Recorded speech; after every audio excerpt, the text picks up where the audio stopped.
보이는 것에서 보이지 않는 것으로. 시로 읽는 공부. 공부의 철학. 리얼리디얼. 안녕하세요. 공부 철학자 리얼리디얼입니다. 오늘의 시는 지식의 확장입니다. 자, 시작하겠습니다. 보이는 것에서 보이지 않는 것으로. 지식은 이렇게 확장됩니다. 보이는 것에서 보이지 않는 것으로. 처음에는 눈앞에 있는 것을 배웁니다. 보이는 것, 만질 수 있는 것, 들을 수 있는 것, 직접 경험할 수 있는 것들입니다. 하지만 공부는 거기에서 멈추지 않습니다. 점점 더 눈에 보이지 않는 것, 손으로 만질 수 없는 것, 그러나 분명히 존재하는 것들을 이해하게 만듭니다. 그러니까 지식의 확장이란 단순히 많이 아는 것이 아닙니다. 보이는 세계를 넘어 보이지 않는 세계까지 인식할 수 있게 되는 일입니다. 늘어나는 어휘, 확장되는 인식, 많아지는 지식, 넓어지는 세상.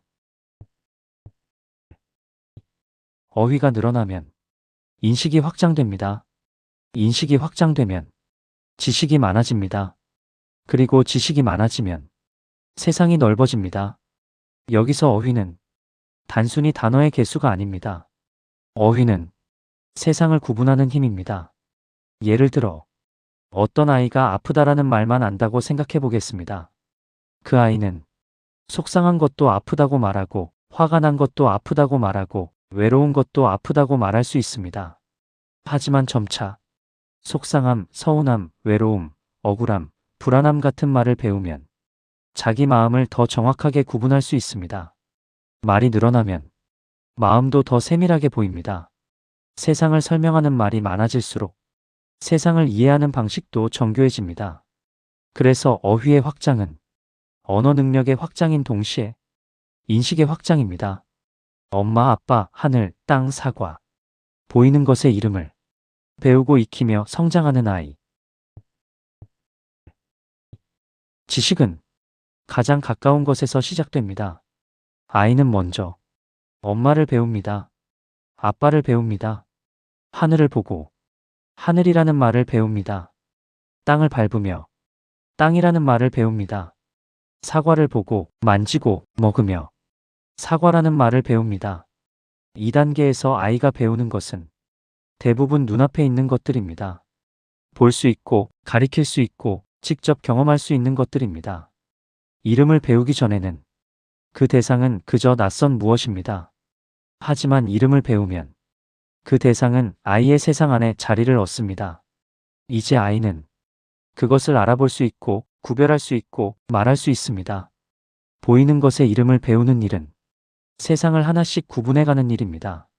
그만큼 아이의 세상은 조금씩 넓어집니다. 이 아이는 점차 사랑, 국가, 우주, 식물, 맛, 보이지 않는 것의 이름까지 배우고 익히며 어른이 된다. 공부의 철학. 공부를 공부하는 시와 에세이 2025. REALIDEAL BOOKK.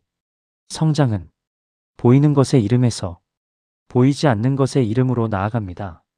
사랑은 눈에 보이지 않습니다. 국가도 손으로 만질 수 없습니다. 우주는 너무 커서 한눈에 다 볼 수 없습니다. 식물이라는 개념도 눈앞의 나무 한 그루보다 더 넓은 생각입니다. 만 역시 물건처럼 눈앞에 놓을 수 있는 대상이 아니라 경험 속에서 느끼고 말로 붙잡아야 하는 감각입니다. 아이는 자라면서 이런 보이지 않는 것들의 이름을 배웁니다. 그리고 그 이름을 통해 눈앞의 대상 너머에 있는 관계, 의미, 원리, 가치를 이해하기 시작합니다. 사과 하나를 보던 아이가 식물을 이해하게 됩니다. 엄마와 아빠를 부르던 아이가 사랑을 이해하게 됩니다. 자기가 사는 동네를 알던 아이가 국가와 세계를 생각하게 됩니다. 이렇게 사람은 보이는 것만 사는 존재에서 보이지 않는 것까지 이해하는 존재로 성장합니다. 어른이 된다는 것은 단순히 몸이 커지는 일이 아닙니다. 보이지 않는 것을 이름으로 붙잡고 개념으로 이해하고 자기 세상 안에 받아들이는 일입니다. 시로 읽는 공부. 지금 우리는 공부를 다시 정의하고 있습니다.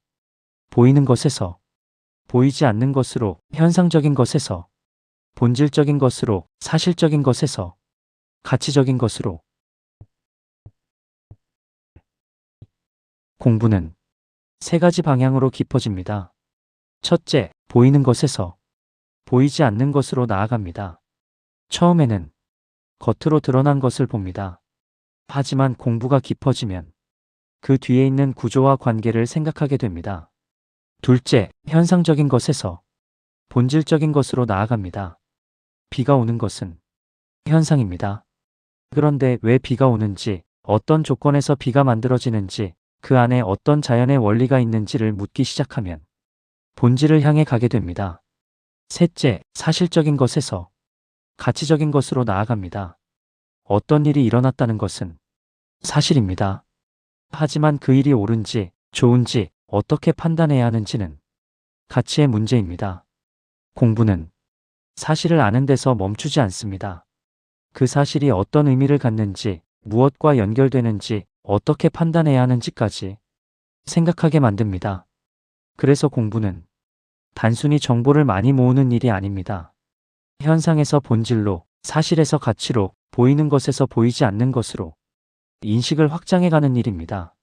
어휘가 늘어나며 인식이 확장되고 지식이 많아진다. 세상이 넓어진다. 어휘가 늘어나면 이전에는 보지 못하던 것이 보입니다. 이전에는 막연하던 것이 구분됩니다. 이전에는 설명할 수 없던 것이 말할 수 있는 것이 됩니다. 그렇게 인식이 확장됩니다. 인식이 확장되면 지식이 많아집니다. 그런데 여기서 지식은 외운 정보의 양만을 뜻하지 않습니다. 세상을 더 많이 이해하게 된 상태입니다.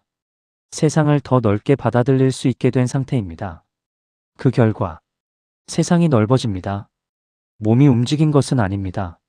내가 사는 장소가 달라진 것도 아닙니다. 하지만 내 세상은 분명히 넓어집니다. 왜냐하면 내가 이해할 수 있는 범위가 넓어졌기 때문입니다. 공부는 단어를 외우는 일이 아닙니다. 어휘를 통해 인식을 넓히고, 인식을 통해 지식을 확장하고, 지식을 통해 자기 세상을 넓혀가는 일입니다.